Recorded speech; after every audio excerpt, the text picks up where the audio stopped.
Warahmatullahi wabarakatuh.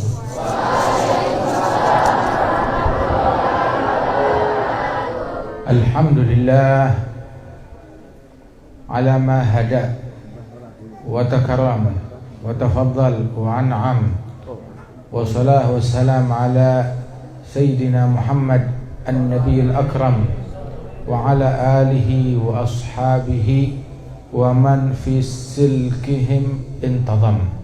Amma ba'd. Kita bersyukur kepada Allah Subhanahu wa taala malam hari ini bersama-sama kita bisa berkumpul bersilaturahmi di tempat yang mulia ini, tempatnya para salihin, para ahli ilmu, para pengemban warisannya Rasulullah sallallahu alaihi wasallam. Ilmunya Nabi, dakwahnya Nabi, akhlaknya Nabi, ajarannya Nabi. Mudah-mudahan Allah Subhanahu wa taala memuliakan kita dengan sifat yang luhur, dengan akhlak yang luhur, dengan ilmu yang diamalkan, yang manfaat, yang berkah.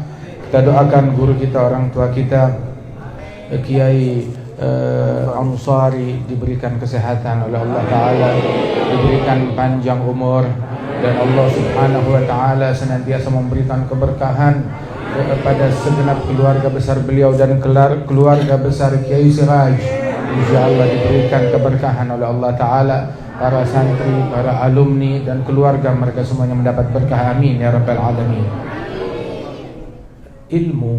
Ilmu adalah amalan yang paling afdal. Ibn Ruslan bilang wal ilmu asna sairil a'mali wa huwa dalilul khairi wal ifdali. Dalam Zubat dia bilang ilmu adalah amalan yang paling afdal. Menuntut ilmu amalan yang paling afdal, dan itu merupakan tanda kebaikan, tanda keberuntungan yang Allah Ta'ala berikan kepada hambanya. May yuridillahu bihi khairan yufaqihuhu fid din. Apabila Allah ingin memberi kebaikan kepada hambanya, maka Allah Ta'ala berikan kepada hamba tersebut pemahaman akan agama, diberikan ilmu. Syekhana Al-Habib Ali Al-Masyhur itu beliau bilang ini mantugul hadis wa mafhumuh man lam yuridillahu bihi khairan lam yufaqihu fid din. Apabila Allah tidak ingin memberikan kebaikan kepada hambanya, dibiarkan hamba tersebut tidak mengerti akan agama. Hingga dikatakan al-ilm yulhamuhu as-su'ada wa yuhramuhu al-ashqiya. Ilmu Allah Ta'ala ilhamkan hanya kepada orang-orang yang beruntung, dan orang-orang yang sial, yang merugi, diharamkan daripada ilmu tersebut. Tapi ilmu yang bagaimana? Ilmu itu satu paket, bukan cuma sepotong saja, bukan cuma sekedar yang ada di kertas, ataupun sekedar yang dihafal, ataupun sekedar yang dilafalkan, yang diucap, yang diulang-ulang. Itu belum ilmu yang secara lengkap. Tetapi ilmu yang sebenarnya al-ilmu bil a'mali yazku wa bil ahwali wa laysa bil agwali wa kathratil jidali. Al-ilmu khasyah kulluh yu'raf bidzaka ahluh wa in turid an tahya falzam lima fil ihya. Ilmu jami'ih nafi' wan nur fihi sati'. Ilmu adalah dengan pengamalan, dengan diamalkan, diketahui dan diamalkan. Itu Sayyidina Isa bin Maryam, itu beliau mengatakan man alima wa amila wa 'allama yud'a 'aziman fi malakutis samawat. Barang siapa yang memiliki ilmu, punya pengetahuan, kemudian pengetahuannya dia amalkan, kemudian dia ajarkan, berbagi kepada orang lain. Nah, ini baru ilmu yang satu paket. Dia ketahui, dia amalkan, dia ajarkan.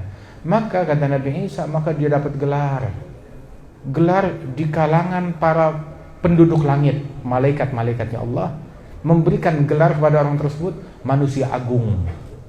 Seorang raja, seorang manusia agung. Ini gelar ini berlaku di kuburan, berlaku di akhirat, berlaku di sorga, hingga malaikat memanggil dia fulan al-azim, fulan al-azim, fulan yang agung, fulan yang agung. Subhanallah, artinya Dulu sebutan agung tuh biasa dipanggil untuk raja, untuk orang yang ningrat, bangsawan. Fulan yang agung, fulan yang agung. Subhanallah. Itu diberikan bagi mereka yang berilmu, beramal dan mengajarkan. Man amila bima alim awrathahu Allahul ilma ma lam ya'lam. Barang siapa mengamalkan apa yang diketahui, dia amalkan, maka Allah wariskan kepada orang tersebut ilmu yang belum dia ketahui. Wa 'allamnahu min ladunna ilma. Dan ilmu dengan pengamalan. Ta'allamu lita'malu bih. Ta'allamul ilma lita'malu bih. Belajar ilmu untuk kalian amalkan. Kita diperintahkan demikian. Sebab ilmu dengan pengamalan, bukan dengan ucapan orasi, pidato. Al-ilmu bil amali wa laysa bil aqwali. Ilmu dengan pengamalan. Yazku wa bil ahwali, dengan sikap, dengan akhlak, dengan khusyuk, dengan tawadhu. Itu ilmu. Dengan merendah, dengan sabar, dengan tawadhu, itu ilmu. Sehingga para ulama mengatakan di antara ilmu yang pertama dicabut, ilmu yang pertama diangkat oleh Allah Ta'ala, kan kita taunya ilmu faraid, itu ilmu zahir. Ada lagi jenis ilmu yang lain, ilmu batin yang pertama diangkat, apa? Al-khusyu'. Ilmu khusyuk itu ilmu yang pertama diangkat. Fala tajid khashi'in illa qalil. Tidak ditemukan orang-orang yang khusyuk kecuali sangat sedikit sekali. Ilmu dengan pengamalan dan dengan sikap batin, dengan tawadhu, dengan kerendahan hati, bukan dengan orasi, bukan dengan pidato, bukan dengan tukang bicara dan lain sebagainya, tetapi juga bukan dengan keahlian dalam berjidal dan berdebat. Enggak setiap orang jago pidato dia ulama, enggak setiap orang jago orasi dia ulama. Contoh, Fir'aun tukang pidato, Haman tukang pidato, bicaranya fasih. Nabi Musa bicaranya apa namanya? Cadel. Artinya tidak fasih bicara. Lebih fasih Fir'aun bicaranya. Tetapi yang ulama yang mana? Yang ulama Nabi Musa. Subhanallah. Begitu juga Hitler, tukang orasi, tapi bukan ulama. Ilmu bukan dari kepiawaian di dalam berorasi dan berpidato. Kita kenal banyak kiai-kiai kita, ulama-ulama yang kita kenal bukan tukang orasi, bukan tukang pidato, bukan orang yang ahli dalam berpidato. Suruh jelaskan tentang kita, mereka jelaskan di luar kepala. Tetapi suruh pidato, bukan ahlinya pidato. Subhanallah. Tetapi punya keilmuan yang sangat luar biasa. Subhanallah. Hafal di antara mereka bukan cuma yang hafal kitab Minhaj, bahkan menghafal kitab Muhadzab. Subhanallah. Di antara mereka yang hafal Ihya Ulumuddin, di antara mereka yang menghafal kitab Sahih Al-Bukhari dan Kutubus Sitt, hafal daripada kitab hadis tersebut. Di antara mereka yang hafal Tanbih dan kitab-kitab lainnya.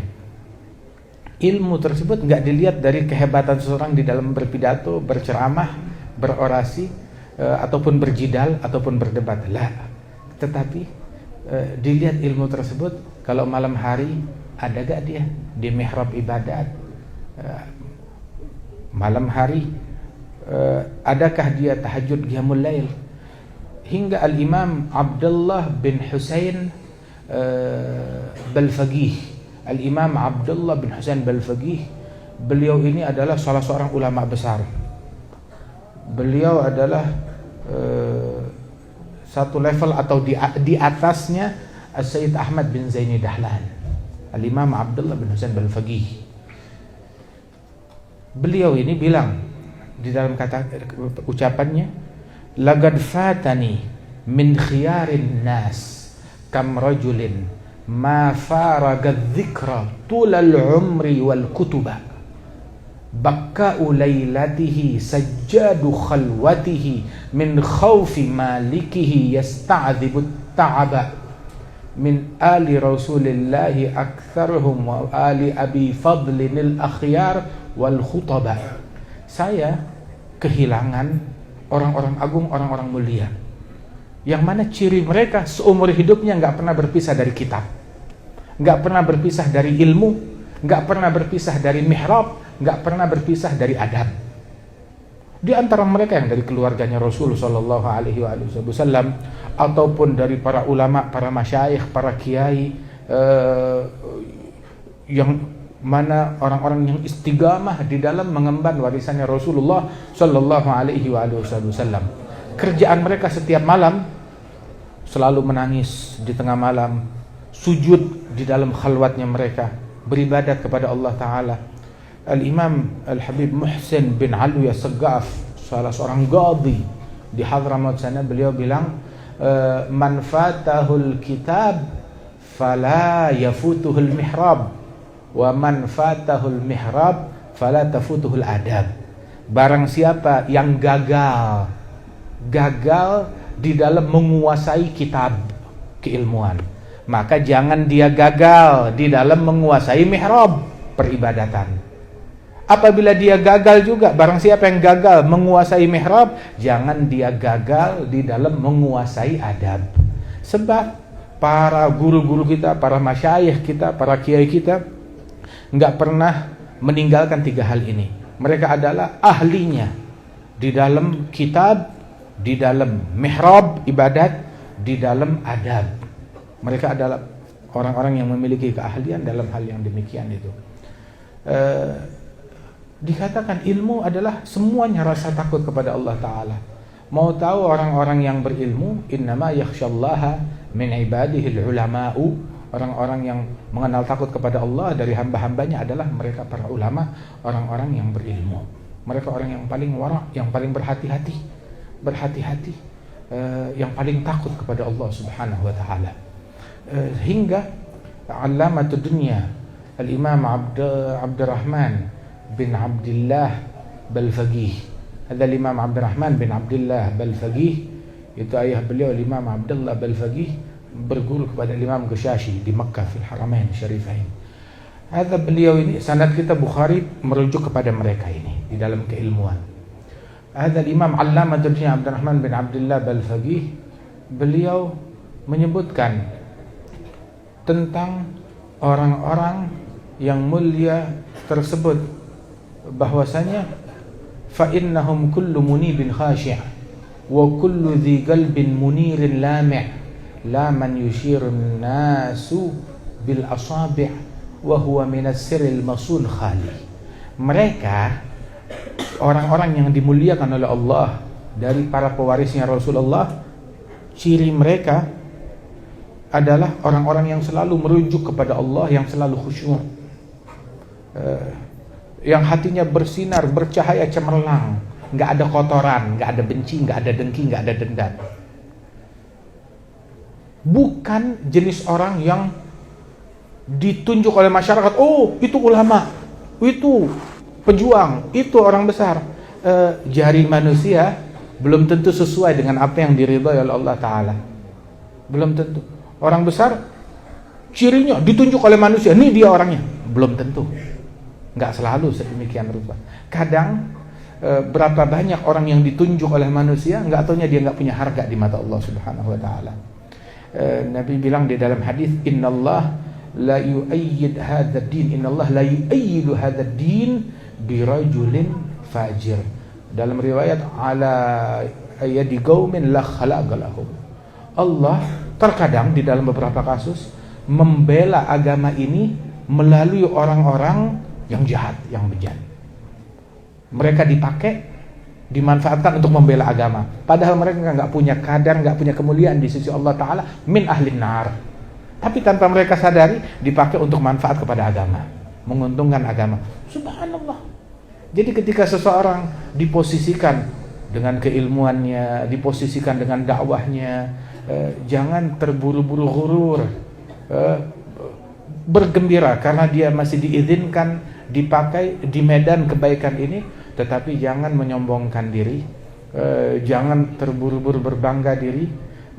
Hatta Syekhana Al-Habib Umar bin Muhammad bin Salim Al-Hafidh itu, beliau banyak kali ulama datang memuji beliau.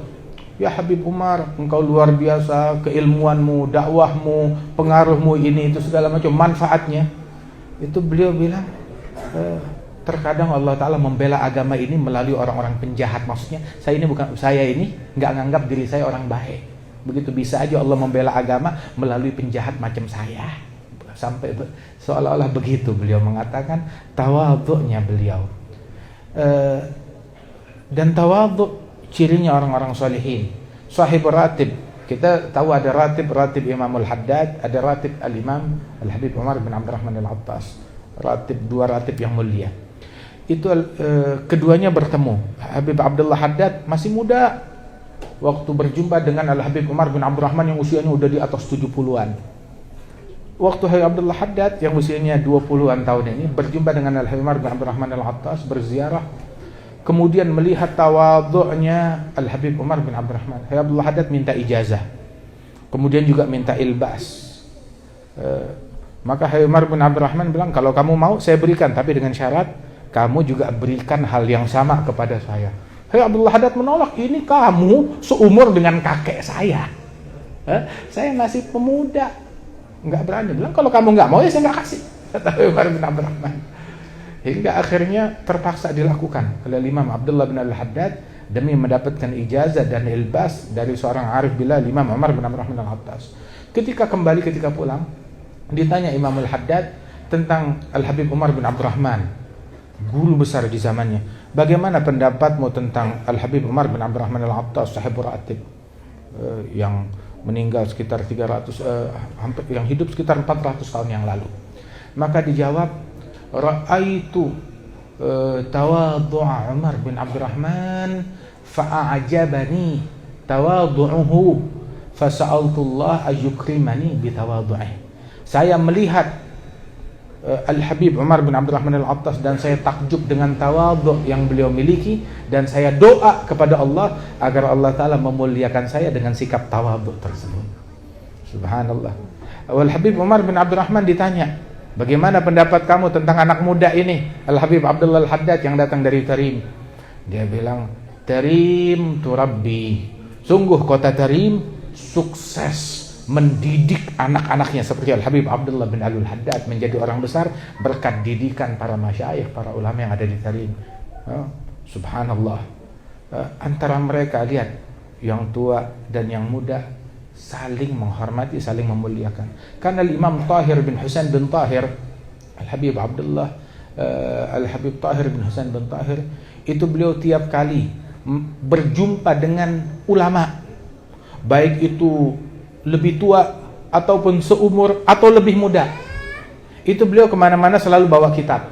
Kalau ketemu ulama langsung bilang, ya Ustadz, ya Syekh, izinkan saya ngambil berkah dengan saya membaca beberapa halaman lembar dari kitab ini di hadapan engkau, agar saya mendapatkan kesaksian kalau saya pernah berguru kepada engkau. Subhanallah. Jumpa dengan siapa, walaupun yang lebih muda, dia bilang, izinkan saya mau ngaji kepada engkau, baca kitab beberapa lembar, khalas, akui saya sebagai murid. Sampai sedemikian rupa orang besar seperti itu, radhiyallahu anhum wa ardahum wa hakadha. Dan ilmu ini adalah hal yang sangat penting, yang perlu kita kaji, yang kita pelajari dengan sanad. Dan alhamdulillah, Kiai Ansari, beliau bin Kiai Siraj, Masya Allah, nasab beliau adalah sanad terus yang bersambung sampai kepada Rasulullah Sallallahu Alaihi Wasallam, sanad yang mulia. Sebab laula sanad lagala man syaa bima syaa, kalau bukan keberadaan sanad maka orang akan berbicara seenaknya. Tetapi inna hadzal ilma din falyanzur ahadukum amman ya'khudhu dinah. Ilmu ini agama, maka lihat-lihat dari mana kita mengambil agamanya kita. Lihat sumbernya dari mana, telusuri sanadnya, sanad keilmuan, metode, cara, dalam akhlaknya juga, sanadnya mereka seperti apa, ikuti sanadnya mereka, pelajari dari orang yang jelas asal usulnya, keilmuannya, sumbernya dari mana. Alhamdulillah, Kita menyaksikan bagaimana kecintaan beliau kepada Rasulullah sallallahu alaihi wasallam, kecintaannya kepada para sahabat, kecintaannya kepada keluarganya Rasul sallallahu alaihi wasallam, kecintaannya kepada para ulama wassalihin, para pewaris Rasulullah sallallahu alaihi wasallam. Itu Nabi bilang, ahlu baiti kasafinati Nuh. Ahlul baitku itu mereka bagaikan bahteranya Nabi Nuh. Man rakibaha naja. Yang naik di dalam bahtera tersebut maka dia selamat. Yang keluar dari bahtera tersebut maka dia bakalan tenggelam, walaupun yang keluar ahlul bait sendiri. Itu keluarganya Nabi, ahlul bait bagaikan bahteranya Nabi Nuh. Tapi kalau ada orang yang keluar udah di dalam perahu, dia keluar dari tersebut, walaupun yang keluar ahlul bait, jangan diikutin. Ikuti mereka selama mereka masih dalam bahtera, masih dalam perahu yang mulia. Bahteranya yang mengatasnamakan ahlul bait yang sejati, seperti Al-Imam Ali Zainal Abidin, Al-Imam Al-Hasan wal Husain Ali Zainal Abidin, Muhammad Al-Baqir, Ja'far Shadiq, wal-Imam Musa Al-Kazim, Al-Imam Ali Al-Uraidi, Al-Imam Ahmad bin Isa Al-Muhajir, Al-Imam Ali Ridha, wal-Imam Al-Faqih Al-Muqaddam Muhammad bin Ali Ba'ali, wal-Imam Abdurrahman Al-Saggaf, wal-Syekh Umar Mihdar bin Abdurrahman Al-Saggaf, wal-Imam Abi Bakar Al-Sakran wa ikhwanuhum ajma'in, wal-Imam Syekh Ali bin Abi Bakar As-Sakran, wal Habib Abdullah bin Abi Bakar Al-Aidrus, kemudian juga Imam Abdurrahman bin Ali, Imam Syihabuddin Ahmad bin Abdurrahman bin Ali, wa Syekh Abi Bakar bin Salim, wal Habib Umar bin Abdurrahman Al-Attas, wa Sayyidina Al-Habib Abdullah bin Al-Haddad, wal Habib Ahmad bin Muhammad Al-Habsyi, wa Syekh Abdurrahman Al-Jufri. Mereka ini para a'immat Ahlul Bait tersebut. Ahlul Bait kalau berada di bahtera yang sama dengan mereka, ikuti.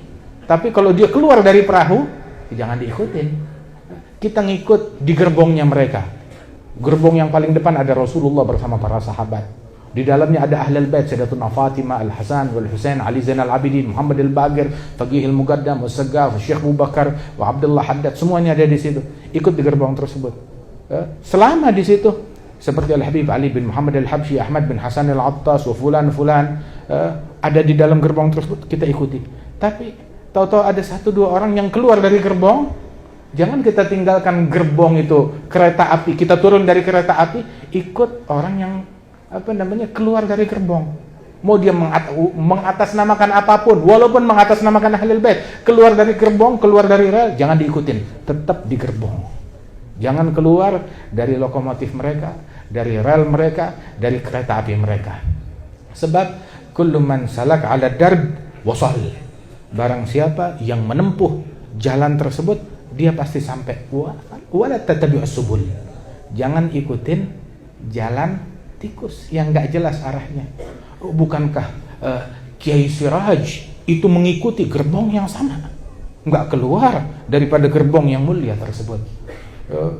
Kemudian juga Kiai Siraj al-Awwal jaddukum mengikuti daripada Sayyid Ahmad bin Zaini Dahlan, para masyayikh di Makkah yang di zaman tersebut, Sayyid Ahmad bin Zaini Dahlan, wal Imam Muhammad bin Husain bin Abdullah bin Syekh Al-Habsyi, wal Imam Husain bin Muhammad, putranya Mufti Hijaz, Al-Imam Muhammad bin Husain, putra beliau Al-Habib Husain bin Muhammad, dan adiknya Al-Habib Ali bin Muhammad sahibul Maulid Simtud Durar. Subhanallah, itu jalurnya tuh sanadnya begitu. Jadi ini ketahuan, oh ini udah jelas gurunya. Saya baru pertama ketemu dengan Kiai Amsari, akan tetapi saya tahu, oh ini enggak sah, jalurnya udah tahu.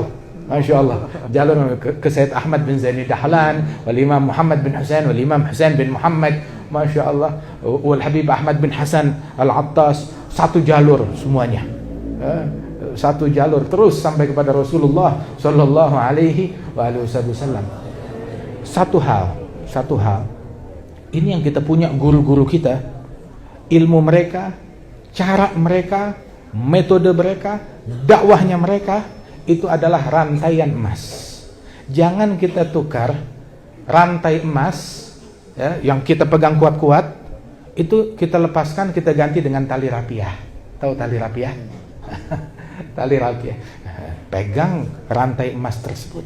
Jangan kita tukar, wah ini tali rapiahnya dikibar-kibarkan, kelihatannya menarik, berkilau. Kita buang tali emas, kita pegang itu. Tidak, jangan. Sebab kata Imam Ali bin Hasan Al-Attas, beliau bilang, man jimaluh ma'uh mahu ilal ghair murjil. Barang siapa yang punya ontak sendiri, dia punya ontak sendiri, maka sungguh tidak patut dia tinggalkan turun dari ontaknya, dia ikut bersama orang lain yang gak dia kenal asal usulnya. Udah gitu bukan naik ontak, jalan kaki, gak pakai sendal, lewat jalan tikus gak jelas. Maknanya apa? Kita punya leluhur para wali-wali besar, ulama besar, yang jelas asal usulnya, sanadnya, sumbernya kemana, kita tahu mereka ahlul haq. Terus jangan kita tergiur kepada orang lain yang mengiming-iming kita, dan kita masih belum kenal, belum tahu sanadnya kemana, kita tinggalkan ini unta-unta yang gagah, yang kita ikut rombongannya mereka, kita tinggalkan itu semua karena tergiur dengan tali rapiah yang tidak jelas ini. Lah, tinggalkan. Sayyidina Rasul bilang, da'ma yaribuk ila mala yaribuk. Tinggalkan yang meragukanmu kepada yang tidak meragukan. Mudah-mudahan Allah Subhanahu wa taala tempuhkan kita di jalannya mereka, jalannya para aulia, jalannya para sholihin, orang-orang yang dimuliakan oleh Allah Jalla Jalaluhu wa ta'ala azamatuh. Itu ada satu orang wali, satu orang soleh, itu dia meninggal dunia. Alhasil keturunannya, anaknya nggak ngikut jalan kakeknya dengan benar. Tapi subhanallah, si cucu ini bermimpi, mimpi kakeknya atau ayahnya yang sudah meninggal dunia, hingga dia berkata, wahai kakek, wahai datuk, sebaik-baiknya kakek, sebaik-baiknya ayah adalah engkau. Ini dalam mimpinya anak tersebut. Maka dalam mimpinya dia, si kakek bilang, dan seburuk-buruknya anak, seburuk-buruknya cucu adalah kamu kalau tidak mengikuti di jalanku, kalau nggak ngikut di jalanku. Syekhana Al-Habib Abdul Qadir bin Ahmad As-Segaf, yang meninggal dunia usianya 100 tahun pas meninggal dunia, itu beliau bilang, saya satu kali jalan di belakang ayah saya, Imam Ahmad bin Abdurrahman, Imam Ahmad bin Abdurrahman As-Segaf. Itu tahu-tahu ayah saya berhenti nengok ke belakang, terus sambil berkata kepada saya, menatap saya dan berkata, ya Abdul Qadir, awas, jangan di suatu waktu nanti sudah meninggal dunia, saya nengok ke belakang, kamu nggak berjalan di belakang saya, nggak ngikut di belakang saya dapetin kamu ngikutnya ke tempat yang lain. Artinya jangan tinggalkan metode saya, cara saya, ilmunya saya. Subhanallah, ikuti jalan mereka. Sayyidina Yusuf, beliau sebelum berbangga dengan ayah dan kakeknya, sebelum berbangga dengan nasabnya, beliau terlebih dahulu berkata apa? Wattaba'tu, saya ikut, baru dia berbangga. Millata abai Ibrahim wa Ishaqa wa Ya'qub, saya ikut jalannya, ajarannya, agamanya datuk-datukku Ibrahim, Ishaq, Ya'qub. Saya ikut di jalan mereka. Jadi bukan cuma sekedar berbangga, oh mereka kakekku, hum abai Ibrahim, Ishaq, Ya'qub. Nah, tapi dia bilang ittaba'tu, saya ikut jalannya mereka. Mudah-mudahan Allah Ta'ala tempuhkan kita di jalannya mereka. Rabbi fanfa'na bi barakatihim wahdinal husna bi hurmatihim wa amidna fi tariqatihim wa mu'afatina min fitan. Nasab itu ada dua. Ada nasab darah, hubungan darah. Ada juga nasab ilmu atau nisbah diniyah, nasab keilmuan. Nah itu sanad dalam keilmuan itu sama kedudukannya seperti nasab di dalam hubungan darah. Barang siapa yang menuntut ilmu agama tanpa sanad, nggak jelas gurunya siapa, dia belajar ilmu agama tapi gurunya nggak jelas siapa, sama seperti orang nggak jelas bapaknya siapa. Nggak jelas bapaknya siapa. Nah begitu juga harus jelas gurunya siapa, ngajinya sama siapa. Begitu. Mudah-mudahan Allah Ta'ala berikan taufik, berikan musari, berikan kesehatan, keberkahan. Ma'had ini makin makmur, makin berkah. Barakallah insyaallah fi ulama'ina, fi syuyukhina. Allah la yuharimna بركة عالم ولا بركة عارف ولا بركة ولي ولا بركة صالح يمدنا إن شاء الله بركة حسن الظن. الله يجعل إن شاء الله يؤتنا ما أملناه وما طلبناه وما رجوناه، يبارك لنا ولكم في رجب وشعبان، يبلغنا رمضان، يعيننا على الصيام والقيام، يحفظنا من الآثام برحمتك يا ذا الجلال والإكرام. على هذه النيات صالحة، يبارك هذه المنازل وهذه المعاهد هذه المعابد، ويرحم متقدمين من آبائنا وأجدادنا وشيوخنا الأكرمين. الله يتغشهم برحمة يسكنهم الجنة. يختم لنا ولكم بالحسن وراض عنا في خير ولطف عافية، ومن عمر هذا المكان أو صلى فيه أو تصدق عليه سابقا ولاحقا، وإلى حضرة النبي محمد صلى الله عليه وسلم بسر الفاتحة.